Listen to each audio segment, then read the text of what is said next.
Restez au bord du chemin. Restez au bord du chemin. Un jour, celui qui est le chemin, il va venir pour passer à son chemin. Alléluia. Amen. Il y a plusieurs de chemins. Il y a plusieurs de chemins. Mais moi je parle le véritable chemin. Si tu crois à Jésus, tu vas bénéficier de trois choses. Le chemin, la vie et la vérité.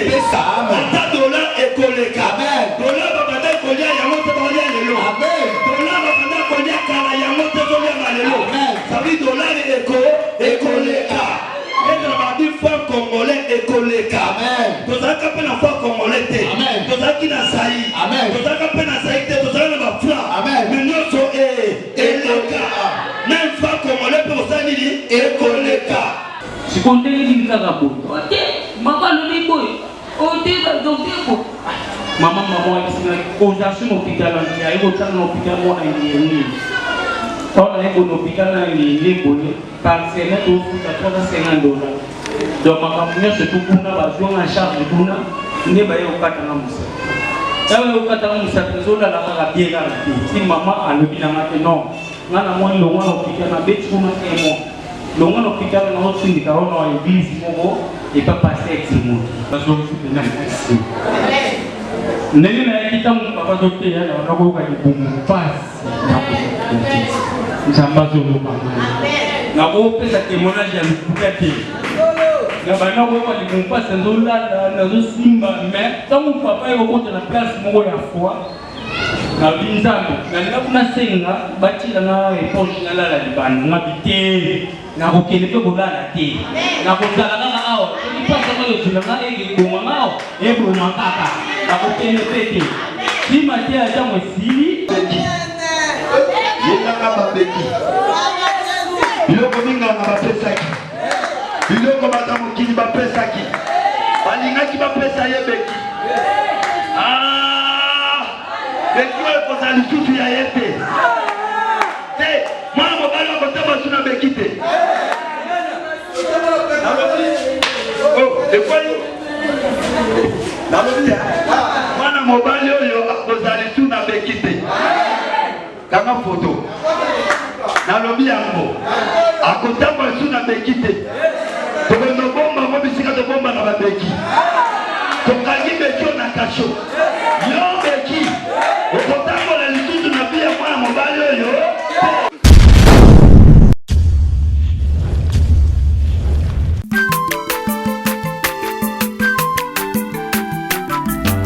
aza mwana moto te po akosangai abongwani pete po awangata nzambe ya le nazarien le nazarien le nazarien le nazarien ebana kitoko koma mokondima atako bapakolaki mafuta na mosakolima lelo ya yo bolingo ebateli le nazareth lipamboli oyo emonanaka tempeni mama kandelobi kolapie mapapu masopi mafuta tokokisikana longo na nzambe oyo babenga na makomi devant le reprenez bato oyo bazalaki liboso bapameli pour le faire taire, po bapekisa ye mais crier beaucoup plus fort. me ye agangaki makasi mingi koleka Jésus, fils de David, yesu mwana wa dawidi aie pitié de moi. yokela ngai mawa Jésus s'étant arrêté, yesu atelemi ordonna qu'on le lui amène.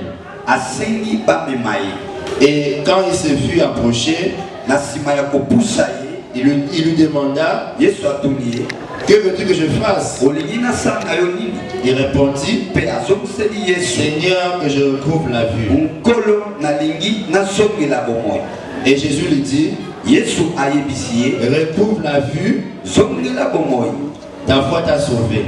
pamba te kondima na yo ebikisi yo À l'instant, il retrouva la vue kaka na ntango et suivit Jésus mpe alandi yesu en glorifiant Dieu. na kokumisa nzambe Tout le monde voyant cela loua Dieu. bato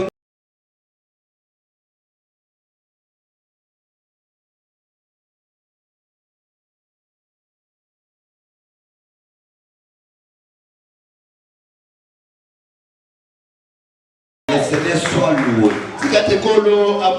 C'est notre sujet de jour. J'ai remercié Dieu de tout ce que le Seigneur a fait pour nous. Afin que nous soyons aujourd'hui. Ce n'est pas nos forces ni nos pensées qui a réalisé ce jour. Mais c'est la volonté de Dieu.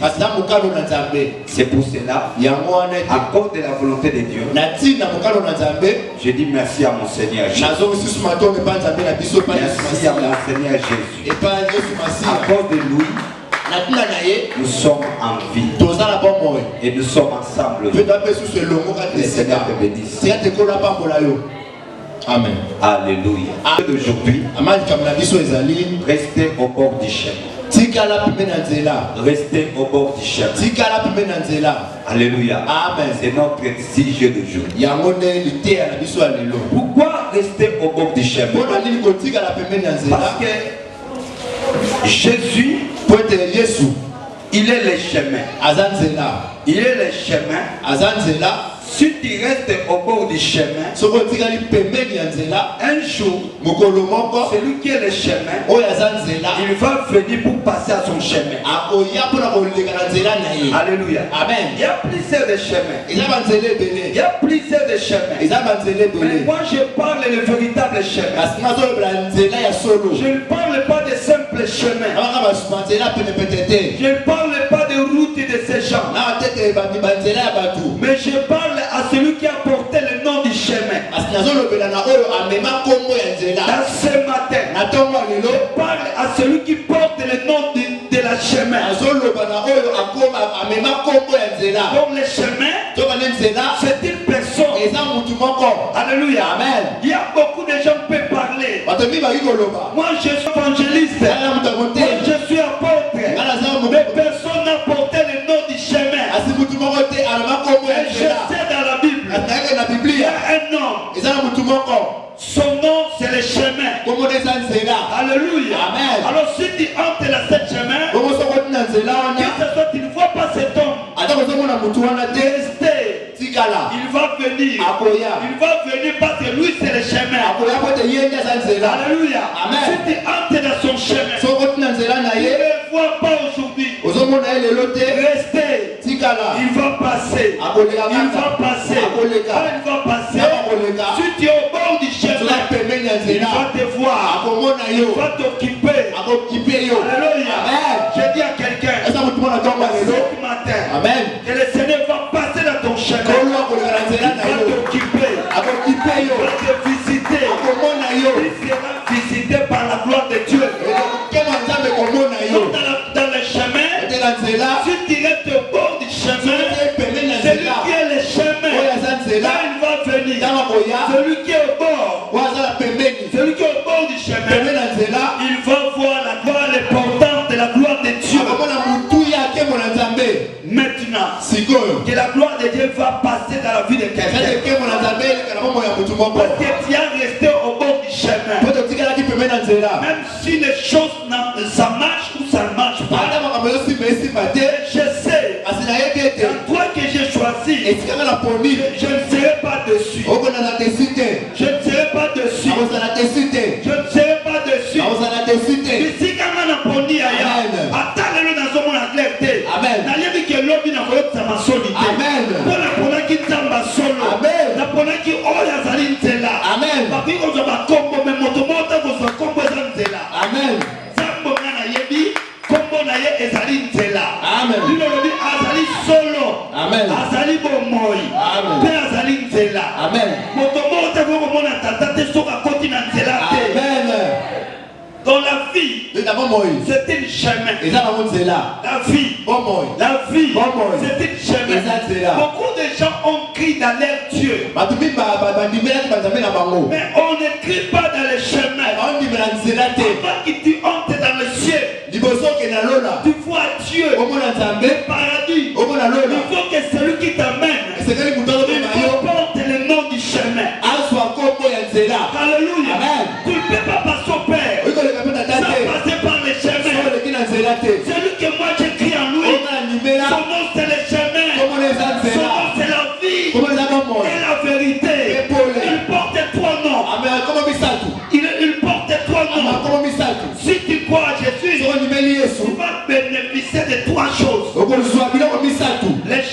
Nzela, la vie Bon, et la vérité. Solo. Celui qui porte ce nom, celui qui a de valeur de donner la vie à quelqu'un. Si tu as perdu la vie, tu vas retrouver la vie parce que celui qui est en lui, alléluia, il y a la vie. Il y a la vie en Jésus. Celui qui donne la vie. Amen. L'homme donne ce qu'il a. Amen.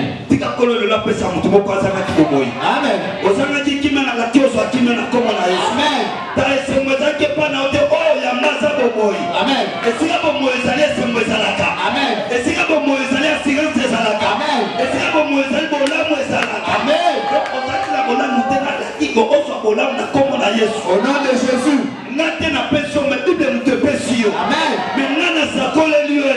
Amen. Au nom de Jésus. Parce que Jésus, c'est la vie. Et la vie éternelle. La vie éternelle. Tu peux prendre de la vie, mais ce n'est pas la vie éternelle. Tu peux trouver quelque chose de bon. Ça ne peut pas rester éternellement. Ça va passer. La Bible dit ceci.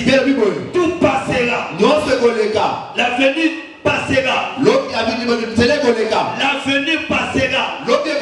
Mokile koleka. Amen. Biloko nango ekoleka. Amen. Makambo nango eleka. Amen. Bolamu eleka. Amen. Bandaku eleka. Amen. Ata dola ekoleka. Amen. Dola babanda kolia yango te kolia lelo. Amen. Dola babanda kolia kala yango te kolia lelo. Amen. Sabi dola ekoleka. Et dans la vie foi congolais ekoleka. Amen. Tozaka pe na foi congolais te. Amen. Tozaki na sayi. Amen. Tozaka pe na sayi te. Tozaka na bafra. Amen. Mais nyonso eleka. Même foi congolais pe osanili ekoleka. Mais muta koleka te c'est Jésus. Amen. Je dis à quelqu'un, la parole ne passera pas. La parole ne passera pas. La parole restera éternellement. La parole va rester éternellement. Celui qui est en nous, il est plus grand que celui qui est dans ce monde. Je ne crains personne. Je ne crains aucun vent, aucune décision. Si l'Éternel a permis pas des choses, ne crains pas. Fais confiance à lui. Ne crains pas les sorciers. Ne crains pas les marabouts. Ne crains pas les maladies. Ne crains pas les problèmes. Ne crains pas les obstacles. Mais crains Jésus. Celui qui donne, celui qui a réussi. Il a vaincu. Il a vaincu non seulement les démons. Il a vaincu pas les diables. Mais la Bible dit, il a vaincu la mort. Il a vaincu la mort. Il a vaincu la mort. Même les diables, il crée la mort. Il crée la mort. Personne ne fait face devant la mort. Personne. J'ai dit personne. Même les diables. Toi, tu crées les diables. Les diables créent la mort. Les diables créent la mort. J'ai dit à quelqu'un, les diables créent la mort. Mais il y a quelqu'un qui ne craint pas la mort. Qui ne craint pas la mort. Qui a vaincu la mort. Qui a vaincu la mort. Qui a vaincu la mort. Qui a vaincu la mort. Cet homme, son nom, c'est le chemin. Son nom, c'est la vie. Son nom, c'est la vérité. Son nom, qui peut dire amen. Qui peut dire amen. Je présente quelqu'un.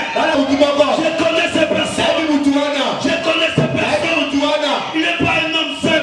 Il n'est pas humain. Il n'est pas humain. C'est la parole. La parole fait des chair. Alléluia. Tu as besoin d'attendre quelqu'un qui honore les chemins. Alléluia. Amen. Je dis à quelqu'un, le diable a peur de la mort. Le diable a peur de la mort. Pourquoi? Il a péché. Amen. Le diable, Satan Il a péché. Asumukaki. Il a péché. Asumukaki. Tu peux me dire Mahomet? Mahomet, il a péché. Tu peux me dire Kimbangu? Kimbangu, il a péché. Kimbangu, il a péché. Tu peux me présenter qui? Branham. Il a péché. Présente-moi quelqu'un que tu connais. Quel Dieu? Le Dieu des Baïndou. Il a péché. Mais je sais quelqu'un qui ne pêche pas. Qui a vaincu le péché. Il a vaincu le péché. Et il a vaincu la mort. C'est des choses. Quand dans ce monde, c'est le péché et la mort. Qui est le Dieu qui a vaincu le péché? Parce que le diable a péché. Le diable a péché. Et Dieu a dit, comme tu as péché à moi, c'est moi qui t'ai créé. Je vais te condamner à la mort. Je vais te condamner à la mort. C'est le diable a peur de la mort. Il sait.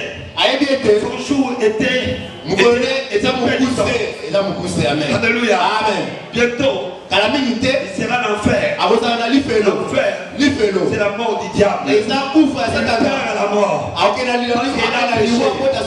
Mais non, il ne pêche pas. Il ne pêche pas. Dans les sermons, ça pèse cet homme. Il est le saint. Il était le saint. Il sera le saint. Il sera le saint, le trois fois saint. Mais avant mon saint. Na yoka ye mon saint. Na yebi mon saint. A côté de la paix, mon saint. C'est pour cela que je suis fier. De rester en Jésus. Peut-être qui? Tout le monde. On perd devant la mort. On perd devant la mort. Alors moi, je prie l'assurance. Je prie l'assurance. Nandimi Sami. Amen. Quelqu'un a pris le banc sur lui. Amen. Parce que alors c'est lui qui est en Jésus. Que ce soit il est mort, il résistera. Il résistera. Parce que Jésus est en lui. Il va le ressusciter. Lazare, il était mort. Jésus l'a ressuscité Lazare. Nous serons ressuscités dans sa puissance. Amen. Il va côté soyez. Mais il va qu'il n'ait pas. Amen. Pour aller baki. Amen. A commis kanaliwa. Amen. Mais à cause de la micologie ça. Amen. C'est ma troisième jour à cause de quoi. Amen. Ça m'a comme combien de prises que t'es. Amen. Alors baki yango. Amen. Alors baki ekosa la maboye. Amen. Ça me dit quoi ya mukilo à baba kapoupe salami. Azate. Amen. Jamais. C'est Jésus qui est le Saint. Yesu je monte à mon saint. Il est le Saint. Il a la parole de la vie. Si tu entres dans son chemin, tu vas bénéficier des choses importantes. N'oubliez pas des choses de Jésus. N'oubliez pas sa parole. N'oubliez pas sa promesse. C'est bien sa promesse. Gardez ça jalousement. Aujourd'hui ça ne produit pas. Demain ça va produire. Demain ça va manifester. Ne quittez pas l'emploi. Ne quittez pas les promesses. Ne quittez pas au bord du chemin. Il va passer. Il va regarder au bord. Il va appeler ses personnes. Je sais. Si aujourd'hui il n'a pas vu quelqu'un, il n'a pas mis cas aux personnes. Mais demain, il va venir pour te voir. Pour te voir. Ce matin, le Seigneur a fixé quelqu'un. Là où tu es, le Seigneur a fixé les cieux. Le Seigneur a fixé les cieux. Dans ton problème, dans ta citation, il a fixé les cieux. Il a fixé les cieux.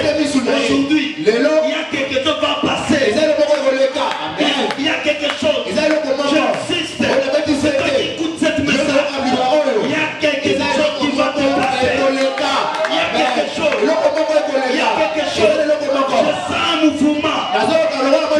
Il y a quelque chose qui va se manifester. Va passer. J'insiste. On a 27 Tu vas sentir. Okoyoka. Ton problème que tu On a as. Tous les combats que tu as. Celui qui a vaincu la mort. Il est capable de vaincre sa problème. Je sais que c'est le Dieu qui est capable. Je fais une onction de Dieu. L'onction qui délivre. L'onction qui bénit. L'onction qui transforme. Soyez bénis au nom de Jésus. Soyez bénis au nom de Jésus. L'homme du bord du chemin. Ce matin, saisissez ces choses. N'oubliez pas. Ne quittez pas. Beaucoup de gens ont quitté. Parce qu'on n'a pas saisi les promesses. Ils pensent que quand ils restent à la maison, Dieu va faire à la maison. Quand ils restent au marché, Dieu va faire la maison. Non, Dieu fait là où il a promis quelqu'un. Le lieu de la promesse. La rencontre de la promesse. Ne quittez pas ces lieux. Attends-toi dans le lieu. Attends-toi dans le lieu. Même si ça marche, ou ça ne marche pas, même si aujourd'hui tu vois, tu ne vois pas, restez dans la promesse. Demain, celui qui t'a promis, il n'est pas un fils de l'homme. Un fils de l'homme, c'est Dieu. C'est Dieu. Il veille dans sa promesse. Il veille dans sa parole. Il veille dans sa promesse. Il veille dans sa parole.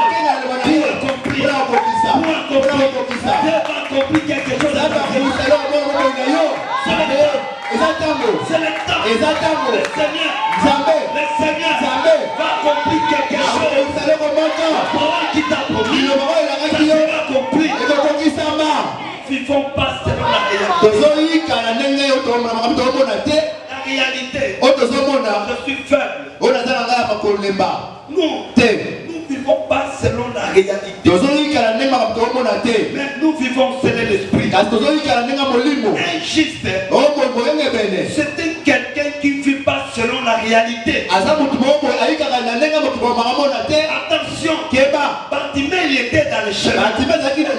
Il était au bord. Mais en lui, dans son cœur, il y a quelque chose qui parle chaque jour. Alléluia. Amen. Écoutez, si tu es un fils de Dieu, un enfant de Dieu, chaque jour recherche quelque chose de la part du Saint-Esprit. Quelque chose va parler chaque jour dans ton cœur. De la part du Seigneur. Ne manquez pas une parole du Seigneur. Ne manquez pas la conviction du Saint-Esprit. Ne manquez pas un message secret de Alléluia. Oh, je dis à quelqu'un, le Seigneur va parler chaque jour de ton cœur. Ça sera rempli de bonnes choses. Ne regardez pas le monde, ni la réalité. La réalité, tu vas dire que oh Seigneur, tu m'as abandonné. En réalité, on voit que non, je suis loin de l'éternel. Si tu vas entrer dans le spiritualité, tu vas voir que Dieu est au bord du chemin. J'insiste. Dieu est Bartimée aujourd'hui. Dieu est Bartimée aujourd'hui. Que ce soit les affaires. Alléluia. Amen. Tu as fait 30 ans dans la fête. Mais Jésus va passer. Jésus va passer. Même si ta maladie fait 30 ans. C'est la réalité. C'est la réalité. Tu as consulté les médecins. Tu as consulté les gens. On t'expliqué que ta maladie ne sera pas guérie. Il ne sera pas guérie. Tu as des problèmes spirituels. Tu allais visiter même le prophète. Le prophète a dit, j'ai vu la mort. J'ai vu la mort. Il n'y a pas la vie dans ta vie. Je vois l'avenir. Il n'y a pas l'avenir. Non, le prophète n'a pas bien vu. Je dis à un fils de prophète, il n'a pas bien vu. Il n'a pas bien vu. Amen. Amen. Pour s'accoler à s'accoler. Amen. amoni malamu te. Amen. Amoni malamu te. Amoni malamu te. Amen. Zapa ko permettre ba fuma mamisu. Amen. Basa kolela yo pe makam. Amen. Mais clair suka nzamba obomba. Amen. Tala moto ko monolo. Amen. Mais akomona tina suka te. Amen. Bato ba mona ka ba tume. Ba ibaka ke akotira la kaka a. Aveugle. Amen. Loba amen. Amen. Loba amen. Amen. Tala lorsque ba moni batime abi auzaka aveugle. Amen. Jour Jésus azoya avec les armes à côté. Avec les batailles tellement élevées. Amen. Papa n'a qui va monter son anzela. Amen. Yo kana bisayo. Biso to total anzela nzam. Amen. Biso to sel nzam. Amen. Mais nzam o sel biso ndenge mon côté. Amen. So qui est à côté d'un problème na eza yé. Amen. Di mananga eza yété. Amen. Ça le nanga nzambe eza yété. Amen. Eza nzambe eza yété. Amen. Otamana mokili to ya kape mukolo moko. Te. To ko kape mukolo moko. Te. Tozola pe diplôme na moko te yaya okobota bana na yo mwana na mwana kozala dati na ye. Amen. Ata tobibi fabi moko. Amen. Mula kozala na ndenge moko te. Amen. Bénédiction pe kozala ndenge moko te. Lipamboli pe kozala ndenge moko te. Esalela nzambe pe kozala ndenge moko te. Yango nzambe pa kosalela biso lolenge moko te. Amen. Soyez bénis. Maman. Je dis à quelqu'un, soyez béni. Que le Seigneur te bénisse. Soyez bénis. Soyez bénis. Dieu Bartimée. Soyez bénis. Je sens que l'onction.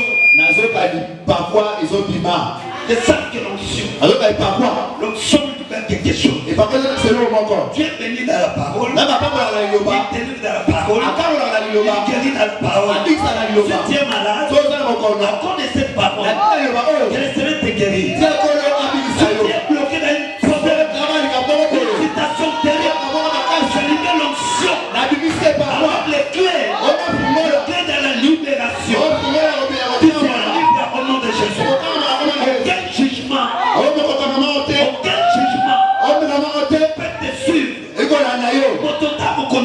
Amen. Et là qu'il m'a bien collé. Amen.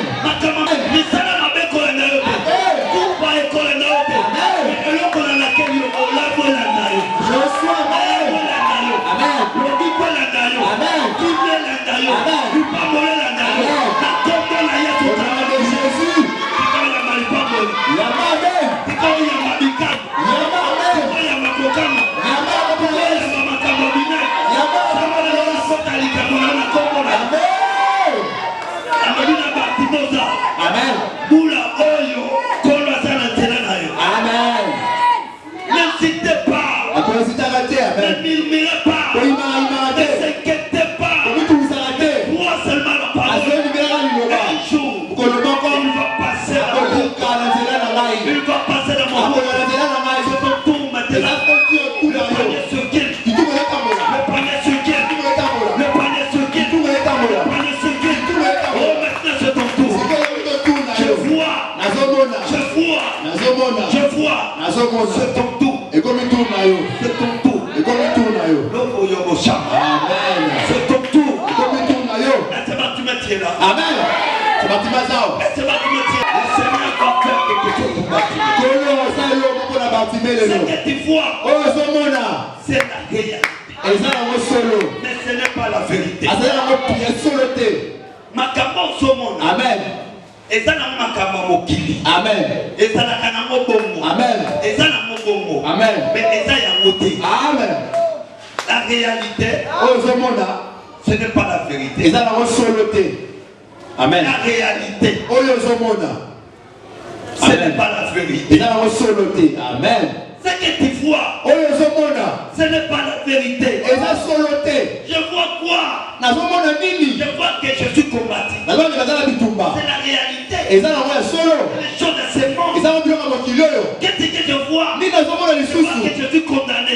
Qu'est-ce que tu fais les efforts? Mais rien ne marche. C'est la réalité. La réalité, même si je cherche quelque chose à voir, les choses ça ne marche pas. C'est la réalité. Combien de fois Bartimée a cherché de voir lui-même? Ça ne donne pas de Bartimée. Amen.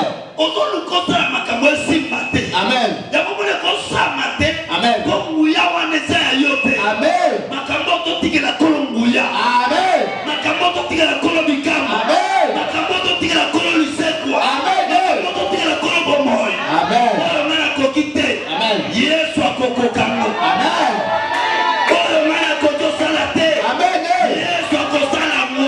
Jésus.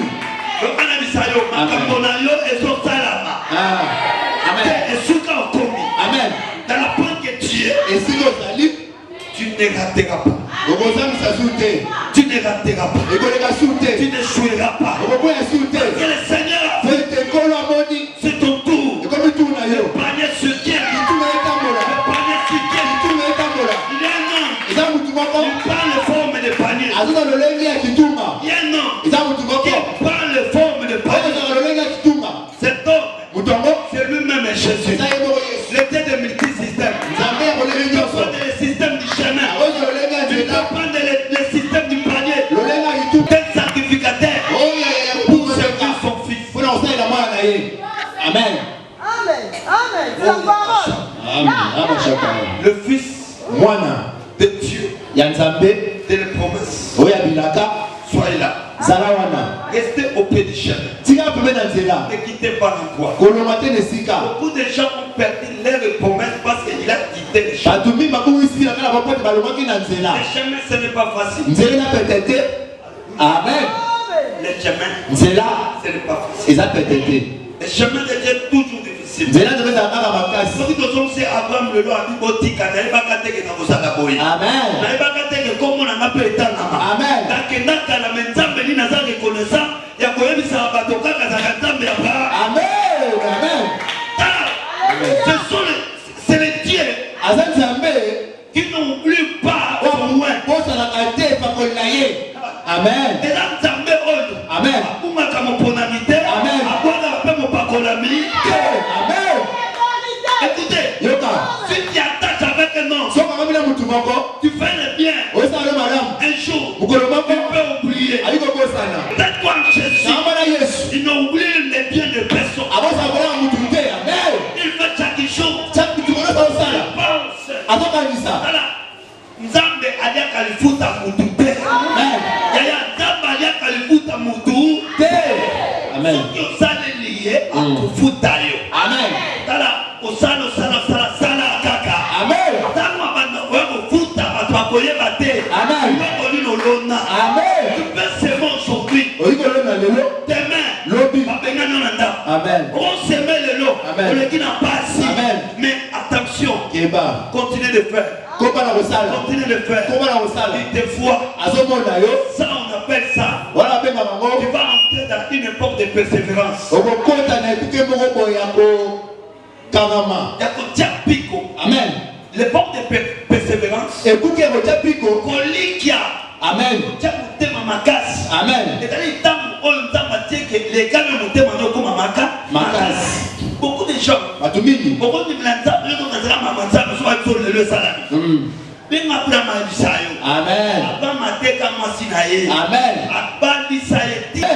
Pourquoi? Amen. Le nom t'a pas le bélier. L'homme bazangi a qui on va dire moi si. Bon. Car aussi. Avec quoi dans les kunanga. Génération non soyez basale le Coran. Vraiment. Le amen. Amen. Mais ça m'a dit qu'à ma montée. Amen. À la 9 ans, à côté de la moi si il y a Abraham. Amen. C'est là. Amen. Mais à vertu, Pharaon prenait ses bruits. Attention. Ne touche pas cette femme. Il est le femme de mon prophète. Cet homme est prophète. Il va prier pour toi. Ne touche pas en lui. Quand tu vas le toucher, il va venir pour te mourir. Garde ta vie. Garde ta vie. Ta royauté. Il t'a donné la royauté. Je ne veux pas le dire soleil. Le serpent. Le chemin. C'est moi qui a permis ça. Cet homme, il entre dans ton chemin. Je garde en lui l'alliance de persévérance. kasi ya kokamana ngai. Alléluia. Amen. Écoutez, Yoka. Nzamba koti na yo esika moko omoloko Nzamba kitisi yo. Omoloko Nzamba tiki yo. Amen. Nzamba tiki yo te. Amen. Mais Nzamba lingi ata persévérance na. Biko. Amen. Ate to simbe si matena kanama kana ye. Na Yesu. Afeki na yete na bokende. Wapi. Amen. Nzamba bisote. Amen. Na mama te. Na Amen. na ngale ba no na mama. Amen. Impossible. Amen. C'est impossible. Amen. Amen. Tale la kayaya. C'est impossible. Na aja na be na banoko. C'est impossible. Na aja na ngai na kota la tatate, na kota la mamate, na kota la yayate. Mwana oya komi déjà na frère ta. Adana droite à na on fait de père ni de mère. Parce que à combien na aja responsabilité. Amen. Dis amen. Amen. Prends ton responsabilité maintenant. Zoar responsabilité no sikoyo. Réveille ton esprit. La musa molimo na yo. Réveille ton esprit. La musa molimo na yo. Je dis réveille-toi, celui qui dort. Dieu dit la muka yo tozolala. Toi tu dors, Yo zolala. réveille-toi. La muka. Makantuno za kolala la muka silika. Amen. Tala, bâtiment de l'eau. Amen. Soka silikité. Amen. Pour la koleka. Amen. Et ça t'a yo. Amen. À l'équipe pour na yo. Amen. Mais à koleka te pas les sakaye pour na yo. Amen. Pour batonyo tu vas koyeba. Amen. Tala, problème c'est ça, tout ça la bas de la révélation. Zali bota moyo moni seli. La Bible dit ceci. C'est la Bible. Le peuple qui manque la révélation, Ni bota o ezali moni seli. c'est un peuple mort. Ezali bosa ekufa. L'homme de la révélation, Moto e moni seli. celui qui prend la vie. Yazo za moyo. Amen. Nzambe afungula olusu, Amen.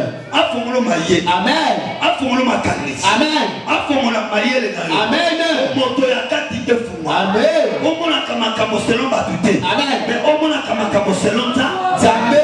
Soki omoni makambo selon Nzambe okokoma mpe Nzambe. Nzambe alobi ete boyebi te ke boza banzambe se. Amen. Tika Nzambe asala bonzambe na kati na yo. Amen. Tika Nzambe apambola bonzambe na ye. Amen. Okoma lokola Bartimée. Amen. L'homme de la révélation. Moto e moni seli. Qu'est-ce qui se passe maintenant? Ni ezoleka sikoyo. Quand Jésus passe, Tant Yesu aleki, il passe. azoleka Beaucoup de gens suivent Jésus. et tout le monde tozolanda Yesu. On suit. Bazolanda Yesu. Chacun a son passé. Moto na munuma kanisi na ye na makambo na ye. C'est ça que comme nous sommes avec. Yango le roi tozape lelo. Amen. Tout le monde croit Jésus. Mutu nyonso azotemela Yesu. Chacun a une pensée devant Jésus. Mutu nyonso azali kanisi na ye liboso na Yesu. Chacun a une idée. Ils est différent. Bondimisa na biso na moko na moko eza kokesana. Si tu viens devant Jésus, Soko ozali liboso na Yesu. tu manques la décision. Ozangi décision to mokano. Tu manques la décision. Ozangi mokano. C'est difficile de prendre les choses qui est nécessaire. Eza pasi ozwa biloko oyo eza mutuya. Lorsque tu suivre Dieu, Tango ozolanda Nzambe, il faut que tu sois déterminé esengeli ozopela na détermination. dans ton parcours, Na nzela na yo, dans ton mission. na musala na yo, Sois déterminé. zala mutu oza déterminé. Vois des choses différentes. Tala makambo na ndenge mosusu. Sois un éclos. Zala mpongo. Alléluia. Amen. Mwana Vois des mpongo. choses différentes. Tala makambo na ndenge mosusu. Si tu vois ça, Soki omona bongo. tu vas arriver dans un objectif. Alléluia. Amen. Tu vas arriver dans un objectif différent par rapport des autres. Okomona makambo ya lotma ndenge mosusu na ndenge ya bato mosusu. Alléluia. Amen. Pourquoi? Mpona nini? Parce que nous sommes appelés Po ete tobengami, non pour que nous soyons égales, po tozala ndenge moko mais te. pour marquer la différence. Apo totia C'est bokeseni. ça l'objectif. Yango nde Si lolenge. tu marques la différence, So ezangi tu bokeseni. vas réussir dans ta mission. Okolonga na Si misala na yo. oui, pour l'état est normal, Azobaki makambo azala yango ezala yango malamu pe kana ngai. pour ça ce n'est pas normal. Ngambo eza malamu te. Alléluia. Amen. Moi, Ngai j'ai besoin de réussir. aposana longa. J'ai besoin de réussir. Aposana longa. J'ai besoin de voir. Aposana mona. J'ai besoin de comprendre les Aposana choses de nasi Dieu. oswa biloko na Nzambe. Je dis à quelqu'un Eza mutu moko. que le Seigneur te bénisse avec une onction de Nzambe différence. afambola ona epaka moko ya bokeseni. Alléluia. Amen. Le Seigneur met la différence en toi. Amatia bokesi kati na yo. Marque la différence. Atia bokeseni. Pas la différence. Za bokeseni. Restez dans la différence. Tia bokeseni. Allez dans la différence. Tia bokeseni. Prends les choses de Dieu différemment. Zoka Nzambe na ndenge mosusu. Change la citation de ta vie. Bongola lolenge ya bomoi na yo. Vois différent. Mona ndenge mosusu.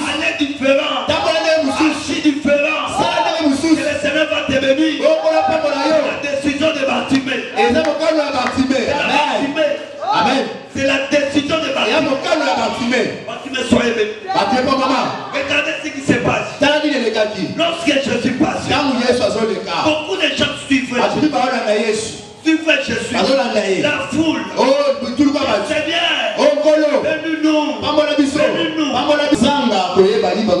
Alléluia. Amen. Seigneur, bénis-nous. Bénis-nous. Amen. Bénis-nous. Bénis-nous. Mon frère. Est-ce que les camots ont ce que pas de quoi? Il n'y a pas aucun sabot. Vraiment. Amen. Amen. C'est comme ça que nous avons. Amen. Dis qu'on a noté la volonté. Amen. Ça matin, il a comme du salon volonté. Amen. Il dit bisous nous tous ça. Amen. Bisous nous tous ça va t'occuper. Amen. Mais azota la décision na bisous eza ndengeni. Amen. Ya bisous te mais yanga. Ya moko. Nana décidé m'kola lelo. Amen. La Bible dit Bien plus. celui qui croit c'est qu'à sauver. Akobikisama. Tuku. Et kankata nywana. Celui qui croit. Donc même si nous sommes deux, moi je crois. Toi tu ne crois pas. C'est ton problème. Ce n'est pas mon problème. Si toi tu as lâché, non c'est ton problème. Moi je ne lâche pas. Si tu as abandonné, non c'est ton problème. Moi je n'abandonnerai pas. Parce que je n'ai pas pris. Je ne vais pas atteindre mon objectif. Alléluia. Amen. Je dis à quelqu'un, tu vas atteindre ton objectif. Les choses que le Seigneur a promis, les choses que le Seigneur a promis, ça va réaliser. Dans cette année, aujourd'hui même, avant que tu passes ici, il y a quelque chose qui va passer dans ta vie. De la part de spiritualité, tu vas réussir quelque chose d'important. Alléluia. Amen. Soyez bénis. Pas maman. Soyez bénis. Pas maman. Je dis à quelqu'un, soyez bénis. Bozo kate. Pambolama. Alubina lingala bozo kate. Pambolama. Pambolama. Kodama. Pambolama. Jésus. Sapalola. Pambolama. Amen. Sapalola asalela. Amen. Sapalola akambola. Amen. Ataba monya mwezoya. Amen. Mukakokanamo akosala. Au nom de Jésus. Amen. Bate mukolowana. Amen. Bazalaki tango Yesu azoleka. Amen. Bakoke kokanga Yesu pasalela Bartimée. Amen. Mais tel que Yesu azosala makambo molimo na Bartimée. Amen. Bartimée azomona oza na kata Jésus. Amen. Yesu azomona oza na kata Bartimée. Amen. Bartimée akozwa. Amen. Nabi Bartimée akozwa. Amen. Bartimée lelo. Amen. Akozoma ya mokufu miso te. Amen. Mais Bartimée lelo. Akozoma miso ya kofuwa. Amen. Nabi na Bartimée mokosa. Amen. Soki likambo ekangama kikola fokola. Amen. Te alobaki yo kobika te. Amen. Obalika mosala ekosimba te. Amen. Tomona bato baleka awa ekosimba te. Amen. Wana bango. Amen. Bana saba. Écoutez. Amen. Écoutez. Amen. Bartimée a sa fils de Tibé. Amen. Dans une génération différente. Amen. Dans un combo différent. Dans un avenir différent. Donc on va n'écrire. Amen. On ne pas moi l'écrire. Amen. Lorsque le Seigneur va passer, il va sélectionner. Lorsque je parle, je vois la sélection de Dieu. Même dans les temps que nous sommes, le Seigneur va sélectionner les serviteurs. Le Seigneur va sélectionner les prophètes. Même dans les temps prophétiques, nous serons sélectionnés. Toutes ces choses que vous voyez aujourd'hui, les bêtises dans l'évangile, les volets dans l'évangile, ça va prendre le temps de la fin. Avant l'arrivée du Seigneur, le Seigneur va sélectionner. Beaucoup vont mourir. Même dans la AVC, même dans la chair, même dans la chair. Là où le prêche, là où le ténèbres va sauter.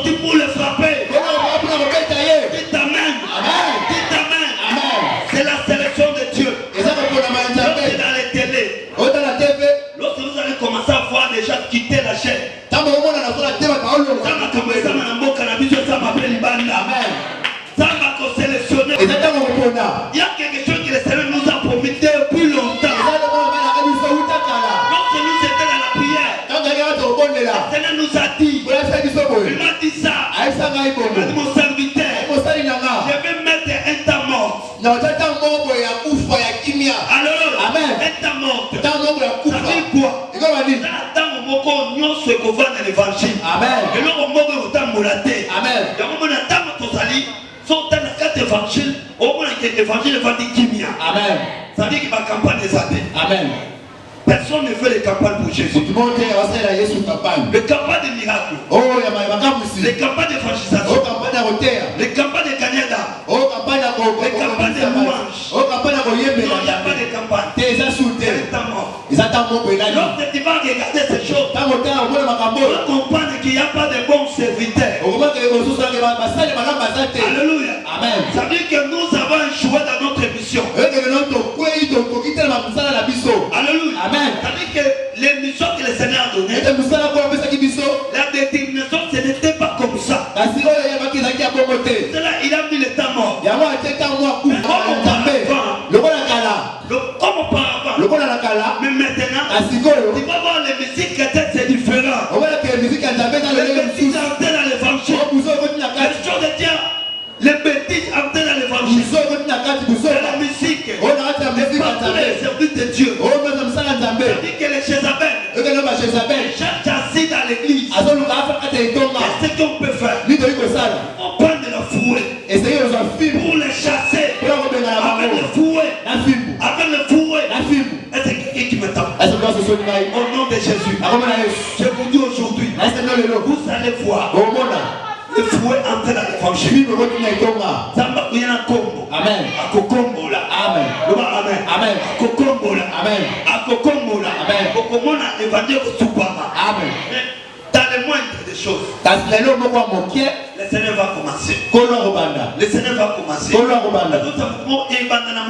Amen. Amen. Amen. Même là où nous sommes, Eka le tozali. Dieu va commencer à passer ici. Amen. Le kapé awa. Alléluia. Amen. Alléluia. Amen. Nous sommes dans bilenge, il faut réfléchir. Amen. Nazo saladi nanza. Amen. Nazo kende wapi nanza. Amen. Natinda maki musala ngezani na nanza. Soki to yebi biloko wana mutu na mutaso na nesika nae. C'est alors va évangile kozonga. Amen. Le baba. Amen. C'est la récréation. Amen. Maintenant, fini la récréation. On va commencer les services. Balasto musala. Même à Kamakorono et Corridé Souté. Amen. Le bas, amen. Parce que c'est biblique. Et comment on a dit beaucoup? Vous êtes aux alatés. Marchez aux alatés. Amen. Moutaboté, kata ko son baté. Ti kolo akochabi de bonaï. Amen. Tant que bazo chama ke la bête, kolo bazo chabi de bona naïe. Ataka bibi babi komo mananu te tito si sanami kochabi bilemo. Bilemo fait chama. Amen. Pour la pas pour la partie. Amen. Pour la partie. Amen. L'homme du bord du champ. Moto afwa wa pemena nzela. Prophétie d'État. Eza isakola tango. Comme on a partout dans le monde l'évangile est catin. Amen. Ma campagne des athées. Amen. Bani des athées. Amen. L'évangile des athées. Et comme il a banda. Amen. Mais maintenant, ça va nous sommes en dame. Amen. Parce que nous colons à Pentecôte. Maintenant, nous avons un peu de temps pour la carte. Amen. Si vous ne pouvez pas mourir, mon assaut le bas. Et tant qu'on a quatre filles à côté. Amen. Amen. Et qu'on souffle à nanda côté. Amen. Et qu'on y malibanda. Amen. Tant qu'on y malibanda, ma cambre kosalini. Et qu'on vanda. Amen. Même si il y a mon mot, qu'on va bomba qui pas mon nanda. Babomba jamu na sa, babomba jamu na mai. Et toi non babaki esa la nzambe te. Te yo benga mi posa la nzambe. Amen. Yo benga mi mwana mosako po esa ko za katina yo. Amen. Mona bika nzambe. Amen. Lobela pona nzambe. Amen. Zamba lo bakati na yo. Amen. Lorsque bapako yo bayoka bo moto te me bayoka nzambe ko ba. Amen. Lorsque ko lo babato babiki sama. Au nom de Jésus. Amen. Et ça la blague. Amen. Bete la kolo maboko milolo. Maboko. Alléluia. Amen. L'homme Moto. du bord de la chair. Oya pemena nzela. Tout ça de l'onatila. Amen. Lorsque Jésus va passer, Tango Yesu akoleka. il y a des choses qui vont se passer. Eza makambo kosalama. Dites amen. Amen. Maintenant, je vais te dire, Siko na ngai saboye. il y a quelque chose. Eza eloko moko. Et ce n'est pas. Oyo makambo nyonso ya makambo oyo. Il faut que Bartimée couvre la vie. Esengeli Bartimée azonga komona. C'est quelque chose qui m'a étonné. Eza eloko kamisaki nga. Il était aveugle. Azali mokufi misu. Il était aveugle. Azali mokufi misu. Je ne sais pas combien de temps. N'habite mbuna boni. Mais la Bible dit qu'il était aveugle. Habite azali mokufi misu. Il a su au bord. Afani pembeni. En lui, il savait. Kati na ibetete. Celui qui est le chemin va passer. Oya zanzela koleka.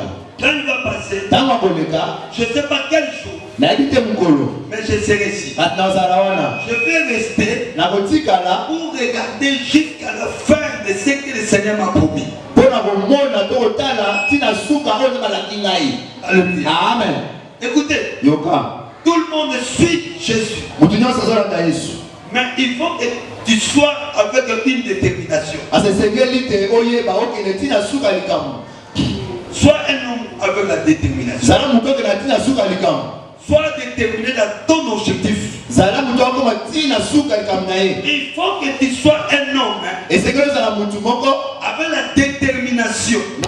Si tu n'es pas déterminé, so za mutu okende tina suka c'est te. difficile à voir des choses. Eza pasi po mona makambo. C'est difficile à atteindre l'accomplissement. Eza pasi po koma tina suka. Tout le monde dit que le Seigneur m'a promis. Bajama bike nzaba na kangai. Mais le problème est que Asikambo eza Dieu ete. a accompli sa promesse. Nzako kisa bilaka na ye. Que ça soit, ça prend du temps. Atako ezwi ntango. Dieu a accompli sa promesse. Nzako kisa elaka na ye. Pourquoi? Pona nini? La Bible dit que Dieu fait sur sa parole. Bien bike nzaba kengelaka likolo eloba na ye. C'est ça les choses importantes. Yango nde eloko ya motuya. Quand tu écoutes Dieu, Ntango ozoyoka Nzambe. il ne faut pas écouter Dieu comme un homme, Esengeli te oyoka Nzambe lokola mutu. mais écouter Dieu comme un esprit. Kasi yoka ye lokola molimo. Mais l'esprit de la parole. Molimo ya liloba. Parce que Dieu met tout qui est dans l'esprit Mpona batiaka eloko nyonso ya molimo à la parole. na kati ya liloba. Et la Bible dit ceci. Obiye lobi boye. La parole fait de chair.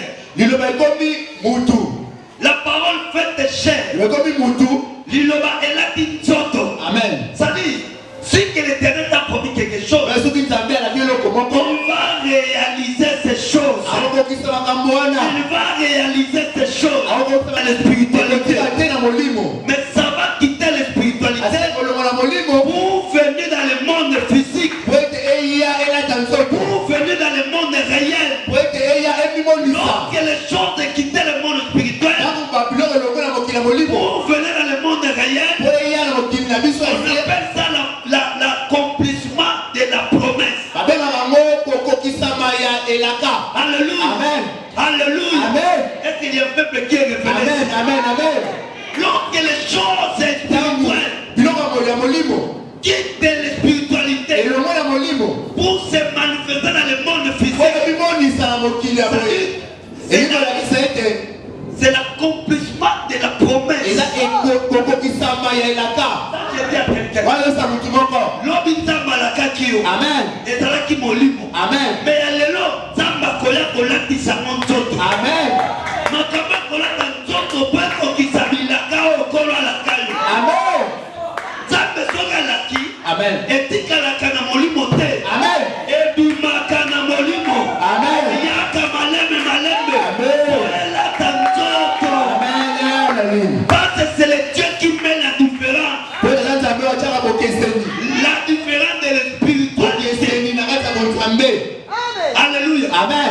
La différence. Bokeseni. Pourquoi? Mpona nini? Si la promesse te reste dans la spiritualité, Po soki elaka etikali na molimo, tu vas devenir comme un sorcier. okoma lokola ndoki. Pourquoi? Mpona nini? Les sorciers ont le pouvoir de sortir Bandoki baza na pifo ya kopumbwa. pour aller voir des choses meilleures là-bas. Mpo bakende kotala biloko eleki malamu kuna.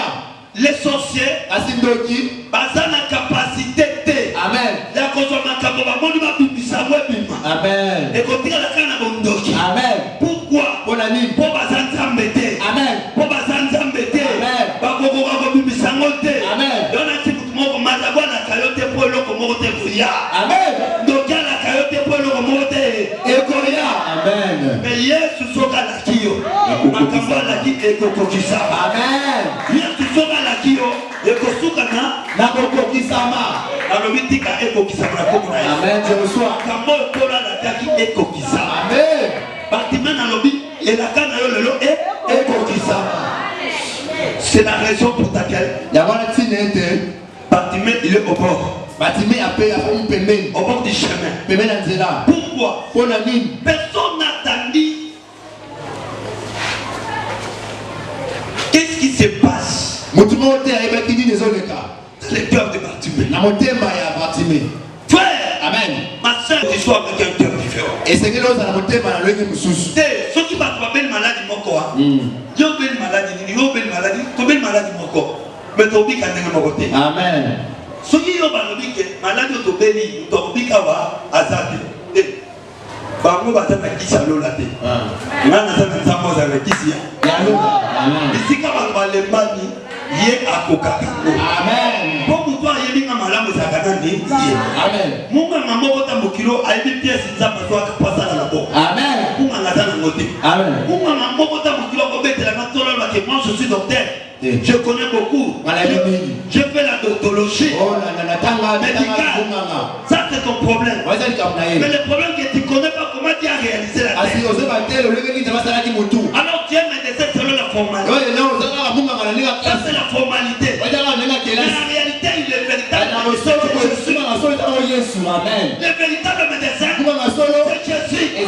Celui qui connaît la pièce de la tête. Si dans ma tête il y a quelque chose qui ne marche pas, il va venir pour changer autre pièce. Parce qu'il connaît les pièces de ma tête, tu ne connais pas. Peut-être là où tu as s'arrêté. Amen. Docteur de Souki, Soukaka Wana. Amen. Le Benanga Yoki qui est à bon, mais en réalité, le Souk Bomo. Amen. Pas le Bakama, le Bataka Afriki. Nous partons la Yoponte. Amen. Bati na raja Bartimée, bati tele bati kufi. Amen. Papa ne ko bani. Ko tika de soba kufi. Yes. Baka bela biso to swaka. Comment to sakani? To so na biso ta. Le ko la paix e bana ko futa na mo bien na ko lo mususu. Donc ba ko ni belé. Pour que soit peuple couloir et belé. Le ko la Yesu c'est que Yesu osani. À côté ya pena ba baka bela biso pour Bible le dit. Donc, il y a un bola. D'accord, vous soulevez pour la moindre bola. Amen. Pour l'ingalate, on peut analyser la bola. Amen. Pour le bola, et ça la qualité. Amen. Dans le monde, qui va dire que bola, Gana Kotimaka bola dans le Kolomoko. Amen. Yo, l'igno, il y a un maboko à bâton de Néni. Mon bola, ça me soit plus par un maboko. Mais il y a un autre mot à Disaka. Et ça, il y a un autre mot à Amen. Mutumo kote na yoka aza millionnaire avec une million na pesa babola pour babola ba kuma million ya kuma akuma mosui akuma babola babola ba kuma basui ya kuma babola personne mon côté na se plaga mko na bibi akutana na Jésus Yesu est ici ouais la vie salaka mutoza hypocrite. Amen. Pour nous connaître avec hypocrite. Beaucoup de gens sont des hypocrites. Amen. À côté de Jésus. Jésus est ici. À tous les gens, ça n'a rien pour nous côté de côté. Avec tout ce tata maman, il est que nous soyons dit commandement. Il n'a pas. Quand on a fait ça, il a dit que nous sommes animés. La sunga babola. C'est la grande fille. C'est la grande fille, papa. Oh, nous le bâtons comme il a eu. Na double comme le bâtons comme il a eu. Pour la taille aux invitations. Amen. Ça va, tout va bien. La taille que vous avez dit, vous avez problème. Je dois me présenter, Jésus même me dit. Vous avez visité avec si sur ta bâtiment. Et je dis, regardez ces personnes. Oh, mon bon azou, il n'y a pas de problème. Amen. À tout le monde, mais quand il y a un après, pas la peine de souvenir, bien solo. Amen. Bon, attendez, vous n'avez pas de fan. Mais ça vous fan bien. Problème est amen. Attendez au monde. Babol, na sali saka ba mon problème est amen. Tant ok. Abi itkali le mot. Attendez le son est amen. Bon, na bloco non so, si 10 au logi 9. Itkali mon corps. Amen. Vraiment awa si pour na. Amen. Ba amen. Amen. Tant Yesu soit ici. Toi attendez Jésus. Il a connu les tigres ça aussi cool. À des égards aussi là. Amen. À tout le monde ils ont péché pour te manayo. Au suno je vous sont plus n'engagé. lelo nyo sala kamna yo posa da so pembena ka tika pesa kwa bola bato kumba zula na kalo kula baba timena nzila pesa ba mo attendez écoutez de la journée Bartimée est là attendez la caisse il y a 100 à Bartimée à ce moment 100 francs c'est malade faut beaucoup donc là comment le voir toute la journée avec ça comment je peux dire na maison na kola na climatiseur vraiment faut dire des lix nyoso des lix biwa des lix makama des lix na zonga na ndako bikuku na ba puku sigamo na ba pese sigamo tomo moi butu moi ngungia zonga il sait quoi ça kitoko pai amen ba voisin oyo bande konanga oyo mitulo kolanga papa nous sommes guéris tout le monde en totalité. Bon. Mais ça c'est la crise. Je peux piquer la crise, je peux mourir. Ça beaucoup pas. Amen. Qu'est-ce que je sais? Oh nini je ne comprends pas sa parole. Na soso ni lo il a répété ces langages de fois Seigneur. Abandeli na olobi nini? Abandeli soit pissé na lobi. Nous avons besoin. Teka bozino nyoso kamata mbongo. Tant que vous bien dit. Kabola na babola. Soka la tanga obozo kumwesa. Wane sibide asojabi bon namoni kolo atika na moko moko ne tika na patela moko na yona pesa na bango moko ne tika na moko na yona chaka badi moko ne tika na moko na yona sukuna ka temple moko ne tika na bible dit que tama tiki Jésus babi alomone le nyamawa alomone le nyamawa. Oh, ce n'est pas le cas. Amen. Problème à Jésus, c'est là qui au Zunayo est à la première nécessité. Amen. Beaucoup d'unions sont venus faire ça. Bon, première priorité. Amen. So ande, ça ne soit pas molio. Quand tu as la première priorité, Amen. Jésus na première priorité. Amen. So ça y a mo eligo bani. Au pesi ya au Zunayo. Nyonso. Amen. Une première priorité, même évangile. Beaucoup de gens ont mis l'évangile. Première priorité, c'est l'argent. Ceux qui vont à l'église, le mieux c'est bon côté. Parce que nous, on a la mongo. Amen. Première priorité, c'est ça bon. Les chrétiens, la première priorité, c'est bon. Mais lorsque nous avons la première priorité, c'est bon. Yes, ça musique na yo beaucoup ça musique na yo soki ngombe koki usala na kanyezo wadadi musala koki ngomba kuya koki kanga musala amen ya mo ba musulman okomona misala ba mo kenda ka pona principe wana amen un musulman soki ngombe koki eza bakilie za bona nde na samba bisima ba okanga bakena ko adore na nzambe na bango après mais nous les chrétiens nous sommes à Christ nous allons leur prière amen avant de la carte en voyage à l'église sur la zone de prière et ça après la moussa na leur prière il faut qu'il y a aucun dété à aucun canapé parce que au thé moussa est comme idole amen ça m'a quitté et que ça là que moi quand tu as l'icolo mais ceux qui t'ont appelé pesa mon pays amen pesa mon ça dit l'air de coquine tanyam nana au travail nana au salaire c'est une autre misala parce que pour le micro ça musala ceux qui m'ont coquille aya c'est bête attends ça kangi ce n'est pas dit que n'attend pas les pasteur nazaki frère.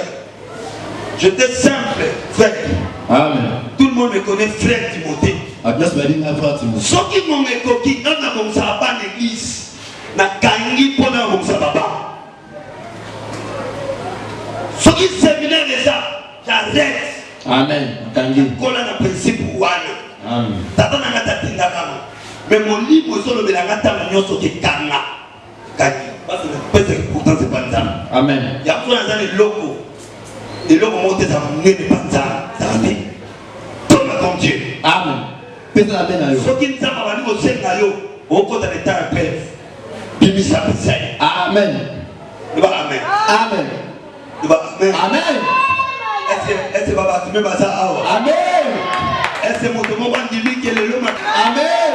Est-ce que mon monde dit que mon soeur va cabeler dans sa bête? Amen. T'es moussala pour cabola dans sa bête. Amen. T'es côté pour cabola dans sa bête. Amen. Pour Bible lobby et l'autre pour côté pour cabola dans la bolimo ya Yesu.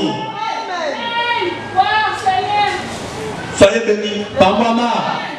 Il faut que vous puissiez makamulelo. Amen. Pour lobby auto comme ça, le lobby to sala mo lisusuté. Amen. Pour la fin. Pour la souki ça. Mais il était là. Bâtiment ça là qui on a. Au bord du chef. Bébé là. Regardez Jésus. Alota la Yesu. La foule passait. Oh, tout le monde va te donner le cas.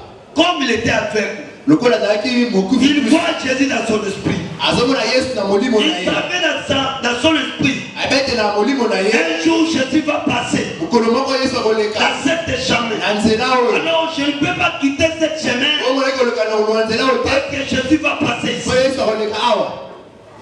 Je ne peux pas quitter. Na iko kolongwa Je te. dois rester. Esenge na tika. Pendant le temps de la pluie, Na tango mbula. il était là, Azalaki wana. sous la pluie. Na sa mbula. Il restait. Atika ni. Déjà dit à Bartimée, Abaye sa ba. pendant les questions de boule, les hommes étaient donc qui on a gagné et qui n'a sa boule. Bon. Yango kolia Yesu bilobi eyebani mongate ni tango ni l'air. Amen. Mais moto azozela azenda akendela.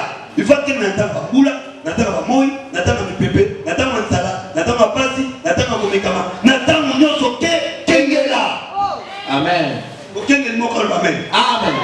Te mokengela liloba amen. Amen. Te ngana okengela te na pambama. Mais ngana okengela pona zozela moto moko komona ente. Nzela. Amen. Bato bazozela bapambama, mapambole kotikala. Amen. Mais la parole Kasi diloba. ne passera pas. Ekoleka te. Je ne veille pas pour l'argent. Na okengela pona mbongo te. Je ne veille pas parce que le Seigneur me bénit. Na okengela te ko te na bazo pambolanga. Mais je veille parce qu'il a promis. Nazo okengela po ete alakaki. Alléluia. Amen. Il m'a promis Alakaki ngai boye. qu'il va passer. Ye akoleka. Les jours vont passer. Okola koleka. Il va me donner la vie. Apesaka bomoi. Amen. Dites amen. Amen. Alors, Bartimée, Bongo Bartimée. il a resté au bord du chemin. Ate pembe na nzela. Les gens commençaient à murmurer. Abandi koyimayima. Parle. Abandi kolobaloba. Oh. Si. Wana mutu nini so atelemi na nzela. Abebisi journée na biso. Amen. Soki journée na bango ebebi ya biso bonga. Amen. Yesu azoleka. Bato bazoloba Yesu azoleka Yesu. Fo Bartimée afandi. Abadoyoka. Nayoka na kati na ngelo baka. Na yebi yo Bartimée. Mais namona mutu mona kati makanzi nanga. Aisanga komona nga Yesu. Yesu omona zali. Mukolomo na biso. Komona ngezali. Yesu de Nazareth. Abotam na Bethléem. Mwana Marina Joseph na mokilase. Mais molimo ya tata. Jésus de Nazareth. Les descendants de David. Yesu wa Nazareth mokitani ya Daudi. Quand il va passer, Tanga koleka. il va me ouvrir les yeux. Afonanga misu. Oh, Amen. nazoyo kani. Amen. Bine lobi, papa zolika. Yesu. Oh, avec le babani. Le lolo kola baba leki na nzelo. Yaye na kusenge. Avec le babani. Pesanga kabelanga sombelanga. Tout le monde commence à demander. Batesa ndiko senga. Mais Bartimée il reste calme. Batima tikeli kimia. Il a dit, Abiboy. j'étais pas comme ça. Ezalaki bongo te. Nazaka komona. Amen. Nazaka osama kamnanga. Amen. Mais pendant miso kufa. Nazaka buto kufa. Na kufa déjà. Nyoso yanga ekufa. Misala nanga ekufa. Vi nanga ekufa. Libala nanga ekufa. Nyoso yanga ekufa. Ça veut dire nakoma mutu ya kufa. Amen. Bartimée, il n'a pas demandé Jésus, ouvre-moi les yeux. Mais il a dit, ouvre-moi la vie. Fumola eboni senanga. Donne Pesa la monisé. Pesa na bomoi. Amen. Il y a différence entre les cieux et la vie. Amen. La vie. Amen. Dites amen. Amen. À ce qui va pesa bomoi. Amen. Na songe la lisusu bomoi. Amen. Version na ngelu bomoi. Donne-moi la vie. Pesa na bomoi. Songi sela na bomoi. Amen. Lorsque Bartimée Yesu aussi Bartimée boy. olingi na samu. Amen. Bartimata. Habité. Na lingi na vivre lisusu. Si mal le moment na lingi na vivre lisusu. Na lingi na vivre lisusu. Elingi kolbani. Elingi kolbake. Bartimée azalaka na ye ko vivre mitu yako yako fumama. Amen. Mais bitumba ya bomoye komelaka ye. Bandoki balingaka te mona kama malamu. Balinga bakomisa via Bartimée na suka. Tala ezala batu bazokanela yo mabe. Balobi o continue na mozate. Balobi o vivre de moto vivre te. Amen. Menana yebisi yo boye. Oyo bango bazolinga ekosala mabongo te. Amen. Yango bitumba na yo. Amen. Langa Bartimée bien lelo. Amen. Naloba Bartimée zoloba. Songi sela ngai bomoi. Amen. Bomoi bunga. Ya basha. Amen. Vie bunga te. Amen.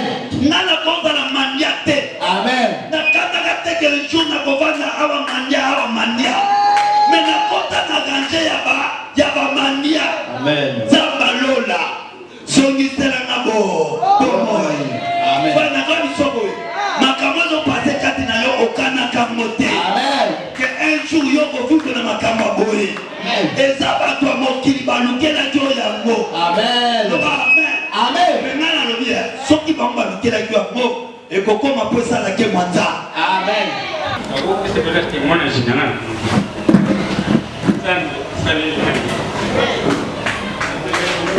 Asibanye bayi kawa ninga soko. Na uti la deu pikala bineni. O basaki bineni katenga misa. Kama opita na botaki baluki fa bakata na likolo ko na zaja kitiki. Zaja beti ko te ko donai ina do pumisa na likolo ndi bakata na ne mama bengi atini bongo epo bakata likolo senga ndenge ni. Pasengi ngai kuna $300 $150 pour bakata na likolo. Mama tile nga bongo na futi. Mais maman soki vision ni ezwaki ye alobi na nga te non te namoni na sepeli te bima na hôpital na sikoyo. Mais eloko nzambe abanda kosalelanga grâce lelo fai nakota bloc oyokaka o badokter bazwi mwa grève moko ya mwa moke. Bongo mama kuta tomboka no bamedecin mosuko ndenge liyo kutu likolo balobi deja ke eza deja infecté ezomata yo deja sikoyo ndenge nini kaka boye te mama alobi boye ote badokter boye. Maman ici aujourd'hui l'hôpital entier il faut dans l'hôpital moi ni quand on est au hôpital ni par semaine au $350. Donc maman c'est tout pour na besoin en charge pour na ne ba yo katanga musa tawe yo katanga musa zola la ka bien là si maman a le bilan que non ngana moi lo ngana hôpital na betu na emo lo ngana hôpital na hospitali kaona église momo et pas passer Timothée na ko na parenga l'église on va passer Timothée on va expo va comme belé va passer comme belé pourquoi pas na le moment de sauver habité kende kuna ngana na tila yo kende kuna na ebiti na ni nzambe na lobi okende kuna mais na ina bitu mama na nzala kina bitu mama na zola te awo ko paluka o sala boy ko na bado ko okende boyete amen na ko betela Angolula nzamba passer Timothée en tout cas papa na zone soutenir merci. Nene na kita mu papa zote ya na ko ka dibumu pass na ko. Nzamba zolo papa. Na ko pesa témoignage ya mukati. Na bana ko ka dibumu pass nzola na zo simba mais tant papa yo ko na place moko ya foi. na binzambe na kuna senga batila na eponge na la libanda na bité na kokele pe kolala te na kozala kaka awa ni pasa ko yosila na ege bonga awa ebo makaka na kokele pete si matia ya mwesili na yoki poso osufa na bili na isi mama poto sobe na mai nambe si mama isi na yuno zomona libumona peut-être ba mai zomela akona misala ni bomela ba mai akona ndé ya mungu de sous les bouma peut-être le gros appel on a été altina tepesi mnia soki na mama aibisi na mai singabi aibisi na elo mama ya papa yaka na onge sa elo kote yaka na ngo akia zuri na mai tana melina yokini kumusima kasi ndenge mwana na dingo na keboye ibumu antupa na komi bien kaza tena levi na malezi na ngo yoka nzolo ba ngo suke comme pena bien pour qu'on appelle le pena décider comme une bien libéra et tout ça et tout ça et qui n'a pas tant la mort sous te na bana kokebwe image de la pena la tani papa et bien na awa na boso ma ni papa lelo na bota mola na li papa de lata merci papa partira de l'eau Martinal lelo. Oyo na lobi lelo. Na baki Yesu akutana kina Bartime, batala naki. Natalio. Dans Natalio, des choses sont lobi. On va la maison sur la maison. On l'a dit. Nana Nadio, on l'a dit. On l'a dit. Quand on a dit que tu vas le symbole. Babina mabayaki batete. Na pema tamunga asima poto la sake nzambe ndio tazama makoyosa ni ya kubisha na mimi ngabale baki mungu ngabele ngapi kupana kukusute na Kristo ikisi lokola tibe mungu tabakusu na mukolo na sipa kitimba kama na kangola na siku ya kongo na Yesu zambo amfongola ki miso ya Bartime azongisa lokole pai na yo lokolo oyo balokaki maladi oyo bakotisaki yo nalobi na diabete longwa songa bisiko utaki kobanda lelo okozali susu diabetiki te kobanda lelo okozali susu diabetiki te kobanda lelo osongi normal tika nzambo apesaka pankreya apesa yo pankreya sika yamba yango na kombo na Yesu yamba yango na kombo na Yesu yamba yango na kombo na Yesu Yesu yakisaki Bartime abikisa yo lelo apesa yo pankreya likambo ya Bartime ezaki misu me ya yo eza sike banda lelo nzambo alongola sike pano au nom de Jésus au nom de Jésus allez yamba pankreya sika osonga normal basensation bane kwa nini okoyoka kolisuite nyambo bane kotamona libumu ye wana abane kokuwaka maladi ya sukari namoni yo ndenge Yesu amonaki moto anyataki kasaka ya Bartime mpe nalongoli yo na kombo na Yesu nzamba lola esoka kotaba nguna na libéré guérison na libéré miracle na libéré guérison na libéré délivrance ozonga normal zongela normal basiye katana ya mkolo ya maboko olata nzoto ya sika elongi ya sika na libéré vie epai na yo na kombo na Yesu sanction soale koyoka mosupe tika bikamo sama na vi na yo parmi bato batatola lokola Bartime bato batatoli awa lokotatola litatolo ezala ya bikamwa litatolo bato ya maladi babika kondima na yo fwa na yo ebikisa yo mutu moko elanga bible nasala sekolo na maboko na ye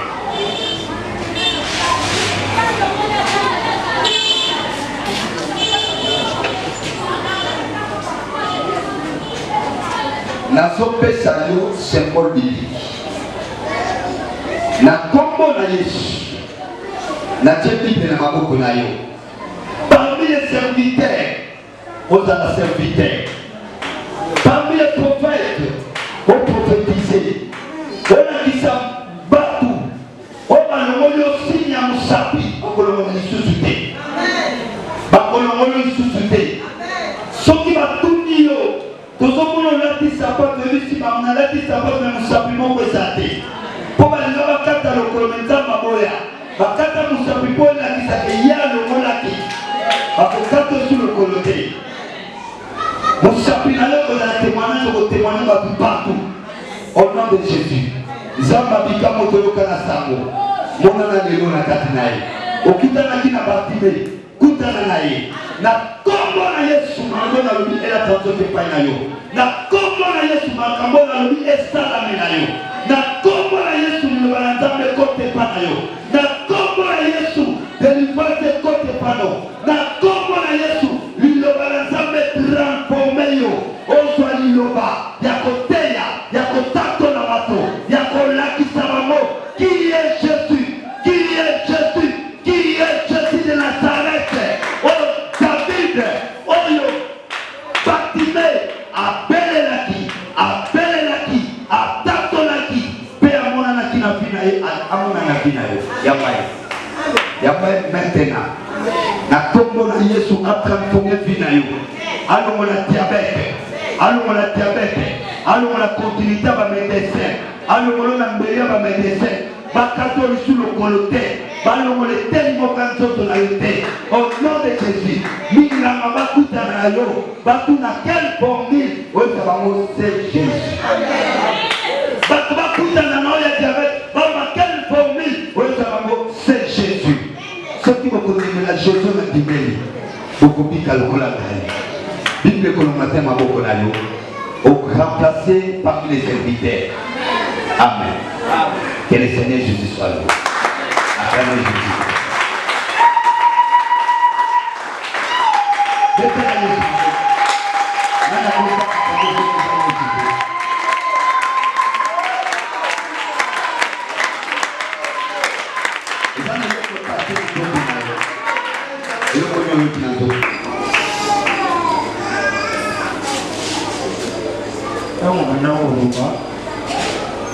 namoni mutumo na basuki ebele boye donc tout autour na ezalaki lokola ya bafavori suki ebele mais mpaka vulkane to misu na ye ezocanga topela neti nini lokola moni je mikendo ndenge sa azokuta estomos l'étoile étincelle. Oh le moni c'est Jésus lui-même. Alors qui attend qui Batimé pas talaki. Il faut soit talayo.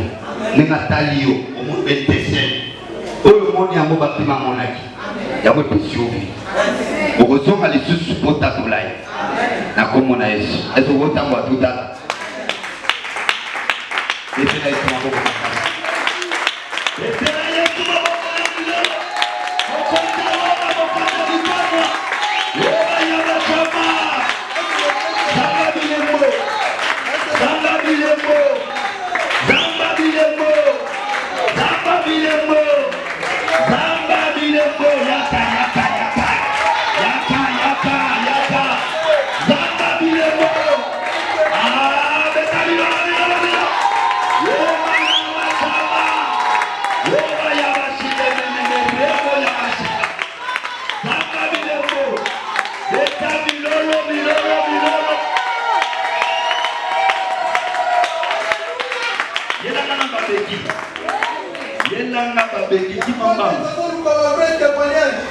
Wapi babeki? Yelanga babeki. Biloko minga na bapesaki. Biloko batamukili bapesaki. Balingaki bapesa yebeki. Beki oyo koza lisusu ya ye te. Te, mwana mobali akotamba suna beki te. Oh, ekwayo. Nalobi mwana mobali oyo akozali suna beki te. Kanga photo. na lobi yango akotambola su na beki te tokende bomba ngo bisika tobomba na babeki tokangi beki oyo na kasho yo beki okotambola lisusu na bia mwana mobali oyo te aloba yo beki okotambola lisusu na bia mwana mobali oyo te seki okotambola lisusu te na kombo na Yesu place na yo eza na kasho tokangi yo bato nyonso basimbisaki ye beki tokangi bango na kombo na Yesu bandoki nyonso bakotaki na vi na bango na vi na ye tokangi bango node tokangi bango node na kombo na Yesu tokondane misala beki loba amen etela Yesu maboko zambalola pambola yo evanda liboso nekokota na kati loba amen mema yango liboso chango wana tokokotisa mo na kati akozwa kasho wana pesa kasho soki bato bamonaka bikama bamona makambo esama na tala bantoma ya ngoli makambo esama na tala bacina bala ya ngoli tokotondisa babeke esika wana esikali chef wula na tomona ezoya namoni mutu moko aza na chef wula bazoya na ye akoya na chef wula mekotika lao kola pambola biso baza na mbeto hopital babikisama babikisama babikisama na kombo na Yesu zamba batrese apesa bamatrese baya kokoma zambe ya obor du chemin akomisa bango na kombo na Yesu nzamba lola nana kobungisa Jésus personne papa nalakino okotea liloba nzambe mama na yo molimo nzambe elobelaki apema yo esika malamu atalaki te masina po masina eza na nini Yesu abima na batelemi kaka na esika tozwaka malili tambula ebeti mai kokwela biso kobebesa te me toza na nzambe toyebi mpona nini tolongwaka awa te oyo nyonso tozali awa biso nyonso batémoignage nga moko paster témoignage oyo avandi awa témoignage papa oyo témoignage yaya oyo témoignage biso nyonso tozalaka na te témoignage ekokanga mata mokolo moko te etela kolesma nasuki lelo awa olapakola yezona azozonga tobeteli Yesu maboko maka